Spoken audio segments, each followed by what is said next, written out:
ابن الحاجة اللي أنا بخدمها كنت فاكراه صغير وخلاني أعمل حاجات عمري ما عملتهاش قبل كده.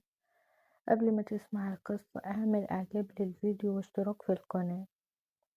أنا اسمي نهى وعندي 40 سنة، وعايشة أنا وجوزي في شقة أوضتين فوق السطوح في منطقة شعبية، ومعنديش أولاد لأن جوزي عنده مشكلة في موضوع الخلفة وقعيد، وأنا اللي بنزل أشتغل وبصرف على البيت بنفسي. من ساعة ما اتجوزت اشتغلت في حاجات كتير قوي، اشتغلت في مصانع واشتغلت في مدارس، واخر حاجة انا شغالة فيها دلوقتي اني بروح اخدم الناس في البيوت. وده لما واحدة تعرفني قابلتني في السوق وقالت لي انت شغالة فين دلوقتي؟ قلت لها انا شغالة دادة في مدرسة، وللأسف فلوسها قليلة قوي. قالت لي طيب انا في حد كان مكلمني ان في حد قريبه عاوز واحدة تخدمهم بس تكون مقيمة معاهم هناك. قلت لها مقيمة ازاي يعني؟ قالت لي يعني هتباتي عندهم طول الشهر وهتاخدي يوم الجمعة او اي يوم في الاسبوع اجازة. قلت لها لا، مش هينفع بات بره، علشان انتي عارفة ان انا اللي بخدم جوزي وهو اصلا ما بيقدرش يعمل حاجة من غيري. قالت لي خلاص انا هسألك وارد عليك. قلت لها ماشي، واديت لها رقم تليفوني علشان تبقى تكلمني. وتاني يوم اتصلت بيا وقالت لي انا قلت لهم وقالوا لي خلاص خليها هي تروح للحاجة اللي هي تشتغل معاها وتتفاهم معاها في موضوع البيات ده. وادتني العنوان ولقيت العنوان في كومباوند في التجمع الخامس، وانا عمري ما رحت هناك قبل كده، فكان الموضوع صعب عليا شوية، وقعدت أسأل كتير لحد ما وصلت للعنوان. والحمد لله إنها ساكنة في الدور الأرضي. رنيت الجرس بتاع الشقة ولقيت شاب فتحلي وقال لي مين؟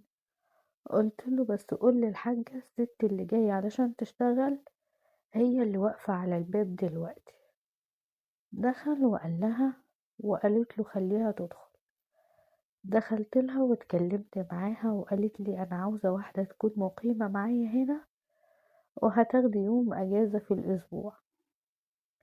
قلت لها بصراحة يا حاجة هيكون صعب، علشان أنا جوزي تعبان ومش بيتحرك وأنا اللي بخدمه، يعني لو ما عملتلوش أكل مش هيعرف ياكل. أنا ممكن أجي لحضرتك من الساعة 8 الصبح للساعة 8 بالليل. قالت لي ماشي، مفيش مشكلة، بس أنا أهم حاجة عندي النظافة وبس. وقلت لها إن شاء الله شغلي هيعجبك جدا.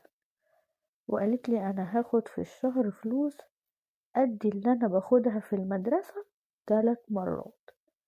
من فرحتي ما كنتش مصدقة اللي هي قالتهولي.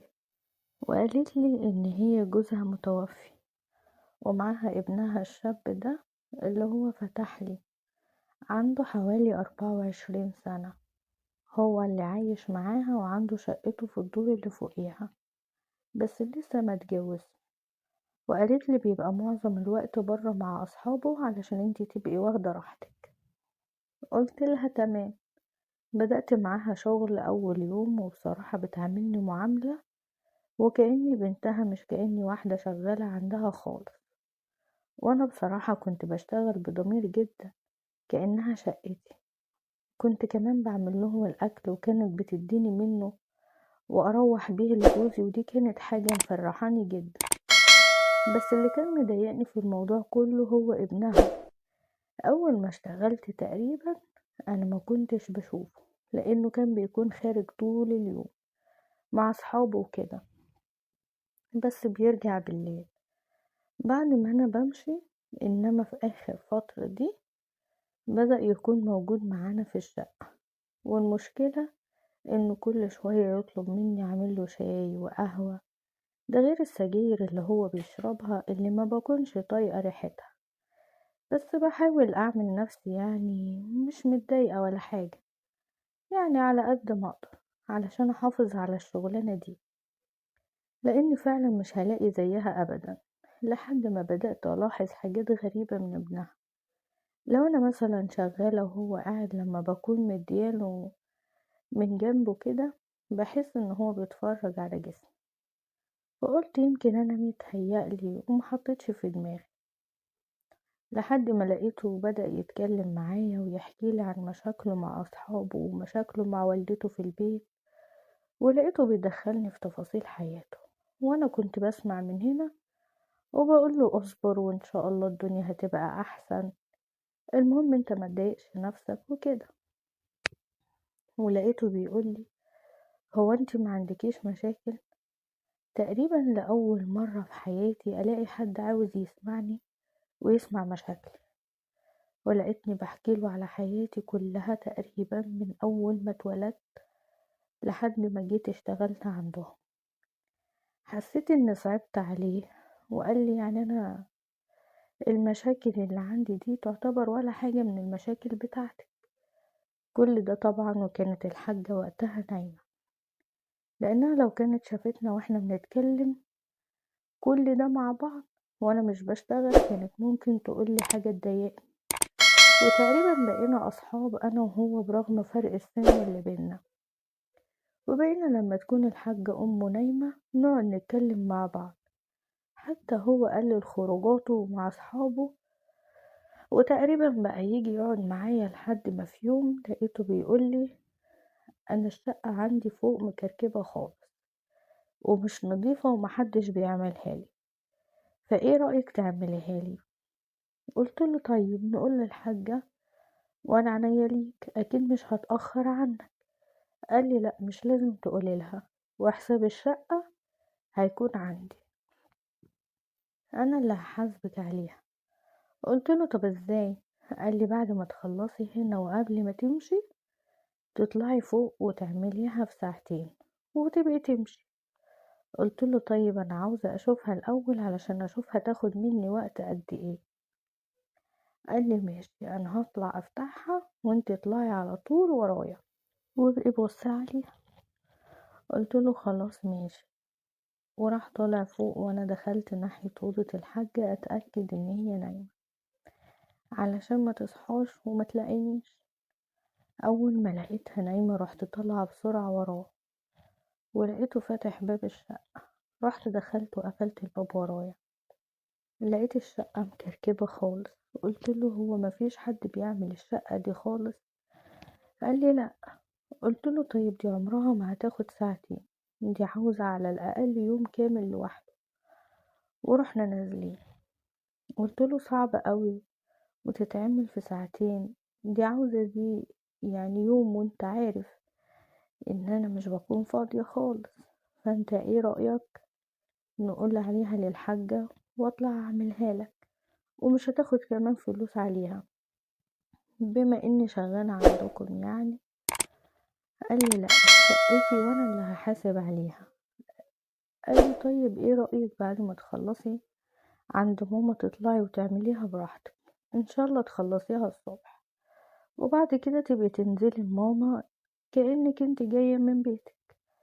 قلت له فكرة، بس لو مامتك عرفت ان كنت بايتة فوق عندك هتبقى مصيبة. قال لي وهتعرف منين؟ عمرها ما هتعرف اصلا، هي لا بتطلع شقتي ولا بتجيلي خالص، ده غير انها بتنام بدري اساسا، يعني اطمني خالص من الموضوع ده. قلت له طيب انا قبل ما اعمل كده لازم اكون سايبه اكل لجوزي في البيت واكون معرفاه ان في شغل كتير عند الحاجة علشان كده هبات بدل ما ارجع بالليل متأخر. قال لي ماشي. ولما رحت اليوم ده عرفت جوزي ان انا هبات عند الحاجة علشان عندها شغل كتير قوي وهيخلص على الساعة 1 أو 2 بالليل، ومش هلاقي مواصلات ارجع فيها في الوقت المتأخر ده. جوزي قال لي ماشي. تاني يوم الصبح رحت عند الحاجة ونضفت الشقة وروقت ودخلت علشان اعمل لهم الغدا، فكنت واقفة في المطبخ قدام البوتاجاز وظهري كان لباب المطبخ. بعد شوية جيت بلف كده لقيت ابنها واقف على الباب وبيبص عليا. قلت له على فكرة خضتني. قال انا مرضتش اتكلم ووقفت ساكت علشان ما تتخضيش. قلت له على فكرة انا مش مرتاحالك. قال لي مش مرتاحالي؟ قلت له نظراتك فيها حاجة غريبة. قال لي بالعكس، ولا غريبة ولا حاجة. قال لي بس في حاجة انا مستغربة. قلت له ايه هي؟ قال لي سنك. قلت له ماله؟ ماله يعني سني؟ قال لي اللي يشوفك ما يقولش ان عندك 40 سنة خالص، انت كبيرك قوي، 30 سنة. قلت له ربنا يكبر بخاطره. قال لي والله مش بهزر. قلت له ماشي يا عم شكرا. قال لي طيب هتعملي الشقة بتاعتي امتى؟ قلت له ان شاء الله هعملها النهاردة لما اخلص هنا، بس احنا ما اتفقناش على السعر. قال لي اللي انت عاوزاه هديهولي. قلت له ماشي اما نشوف. وخلصت اليوم ده عند الحاجة على الساعة 8 بالليل، وبدل ما اخرج من شقتها واروح على باب الخروج علشان اطلع على الشارع وامشي، خرجت من شقتها ورحت طالعة على السلم كأن ابنها واقف في الدور مستنيني وفتح باب الشقة. اول ما طلعت رحت داخلة الشقة وراح قافل الباب ورانا. قال لي بصي، انا مش مستعجل، انتي ارتاحي شوية وبعد كده اشتغلي براحتك، حتى لو هتعمليها على يومين 3، انا مش مستعجل عليها. قلت له طيب هو انت هتكون فين وانا شغالة؟ قال لي مش فاهم يعني ايه هكون فين؟ قلت له يعني انا مش بعرف اشتغل بلبس الخروج ولازم اغير. قال لي لا ما تغيري، انت مكسوفة مني ولا ايه؟ قلت له يعني حاجة زي كده. قال لي لا غيري وخدي راحتك، وعموما انا ممكن اقعد في اوضة تانية لو انت مش حابة، لو مش حاباني ان انا اكون معاكي. قلت له ماشي. وبعد نص ساعة قمت وغيرت ولبست جلابية زي اللي انا بقعد بيهم في البيت، وبدأت شغل في الشقة، وهو كمان دخل أوضة تانية وقعد فيها. بعدها بشوية لقيته خرج وقعد في الصالة. قلت له احنا اتفقنا على ايه؟ قال لي معلش علشان انا زهقت من قعدة الأوضة ومش بحب اقعد فيها كتير لوحدي. قلت له ماشي. وبقى قاعد في الصالة وانا حاسة ان عينيه ما نزلتش من على جسمي. طول ما انا شغالة بعدها بشوية لقيته نازل. قلت له رايح فين؟ قال لي هجيب حاجة واجي. وطلع بعدها ولقيته في ايده شنطة وطلع لي منها كنز بيبسي وشوكولاتة كبيرة قوي. قلت له ده كتير عليا. قال لي مفيش حاجة تكتر عليك، سيبك بقى من الشغل واقعدي ارتاحي. كانت الساعة وقتها بقت الساعة 11 بالليل. وقال لي بقى سيبك من الشغل خالص في الريسبشن وتعالي اعملي أوضة النوم بتاعتي علشان دي اكتر حاجة انا بقعد فيها. قلت له حاضر. ودخلت أوضة النوم بتاعته ولقيته بيقول لي في شنطة فوق الدولاب عاوزك تنزليها لي، حاولي تمدي ايدك كده وتنزليها بس بالراحة علشان فيها حاجات مهمة. فرحت وقفت قدام الدولاب وبدأت أرفع ايديا الاتنين علشان أطول الشنطة. وفي الوقت ده حسيت ان هو قرب مني وواقف ورايا، وحسيت ان هو لامسني من ورا وانا واقفة. ما كنتش طايلة الشنطة ساعتها. لقيته راح ماسكني من وسطي وعمل نفسه بيرفعني علشان اطول الشنطة. رحت لفيت وقلت له احنا ما اتفقناش على كده. قال لي طيب ما احنا نتفق. قلت له نتفق على ايه؟ قال لي على ان انتي عاوزاه. قلت له بص انا طالعة اعمل الشقة، مش طالعة علشان حاجة تانية. قال لي وانا كمان كنت عاوزك تعملي الشقة مش عشان حاجة تانية، بس لما لقيتك معايا ومفيش حد معانا بصراحة انا كنت معجب بيكي قوي من اول يوم اشتغلتي معانا فيه. قلت له انا من ساعة ما اتجوزت محدش لمسني غير جوزي. قال لي يا ستي اعتبريني جوزي. قلت له انت هتهزر، انا همشي كده. قال لي خلاص امشي، وانا هقول للحاجة بكرة انك كنت عندي في الشقة. قلت له يعني عشان انا سمعت كلامك عاوز تقطع عيشي؟ قال لي ما انتي مش عاوزة تعملي اللي انا عاوزه. قلت له طيب انت عاوز ايه؟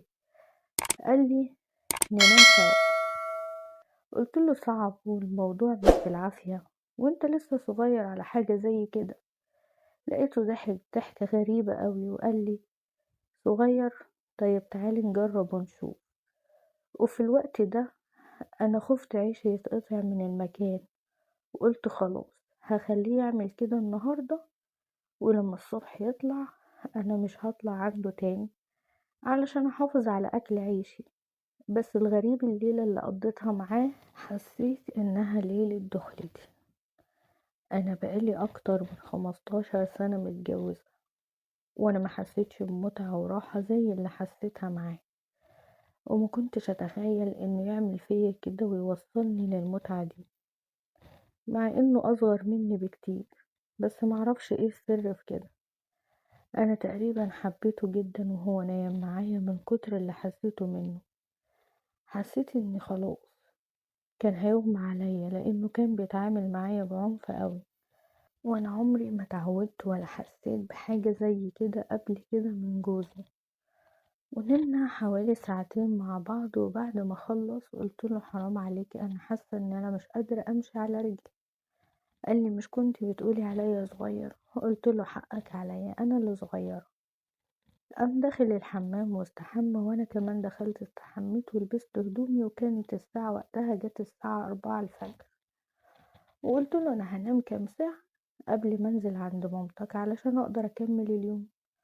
ولقيته راح مديني فلوس، فبقول له ايه ده؟ قال لي كل مرة هتكوني معايا فيها هنا هتاخدي زيهم. خدتهم منه وعديتهم ولقيتهم 500 جنيه. قلت له بضحك كده لا، ان انا اطلع لك كل يوم بقى. قال لي المهم اتبسطتي؟ قلت له قوي قوي قوي. قال لي يعني ينفع اتجوز؟ قلت له انت ينفع تتجوز 2 في وقت واحد مش واحدة. وخلص اليوم ده اللي مش عاوز يروح من بالي، ونزلت الصبح عند والدته، وانا فعلا مش قادرة امشي على رجلي من اللي حصل بالليل، لانه كان فعلا فظيع. حتى هي لاحظت ان انا بمشي بالراحة وبتقولي مالك؟ قلت لها لا، ده انا رجلي بس اتنت وانا ماشية. ومن بعد اليوم ده انا كسبت حاجتين. اول حاجة هي متعتي اللي ما كنتش بحس بيها بقالي سنين، واول مرة احسها والاقيها. وتاني حاجة هي الفلوس اللي بيديهالي في كل مرة بكون معاه فيها. يعني ممكن في الشهر اخد منه 4000 جنيه لو طلعت له مثلا 8 ايام. لدرجة ان انا بلاقي امه بتقعد تتكلم معايا اوقات على انها عاوزة تجوز ابنها، وانا اقعد اقول لها يعني اللي اتجوزوا خدوا ايه وعملوا ايه؟ انا مش عارفة ده لو اتجوز انا ممكن يحصل لي حاجة. بعد ما اتعودت عليه، انا حاليا حاسة ان ده اجمل شغل ممكن اشتغله، وحاسة اني مش هقدر اسيب الناس دي ابدا، وعارفة طبعا انه مستحيل يتجوز واحدة سنها كبير زيي وكمان خدامة. فعشان كده بحاول بقدر الامكان احافظ على علاقتي بيهم علشان اكون مستفيدة اكتر استفادة منهم. المشكلة ان جوزي مش بيصعب عليا ابدا لما بكون نايمة مع ابنها، لان انا حاسة من جوايا ان انا عايشة معاه علشان اخدمه مش اكتر. يعني بقول يحمد ربنا اصلا ان انا مهتمة بيه وبصرف عليه. وانا مش عارفة انا كده ماشية صح ولا غلط، وخايفة ابطل اللي انا بعمله معاه يروح يقوله لمامته ان انا كنت بطلع عنده وتروح ممشياني من عندها. ساعتها انا ممكن يجرالي حاجة. انا حاسة اني بقيت واحدة منهم، ومش قادرة اسيبهم ابدا، ولا هقدر ابطل اللي انا بعمله انا وابنها، وما عنديش اي حلول لكده خالص. وقبل ما تحكموا عليا، احنا كلنا بنغلط واحنا كلنا مش ملايكة. انتوا ايه رأيكم في الوضع اللي انا فيه ده؟ بس ارجوكم بدون تجريح لاني هقرا تعليقاتكم. ودي كانت رسالة من واحدة من متابعينا على صفحة الفيسبوك. ولو انتم عندكم مشكلة او قصة وحابين تعرفوا اراء الناس فيها، ابعتوها لنا واحنا هنعرضها على قناتنا. أسيبكم في رعاية الله، وأشوفكم في قصة جديدة. والسلام عليكم ورحمة الله وبركاته.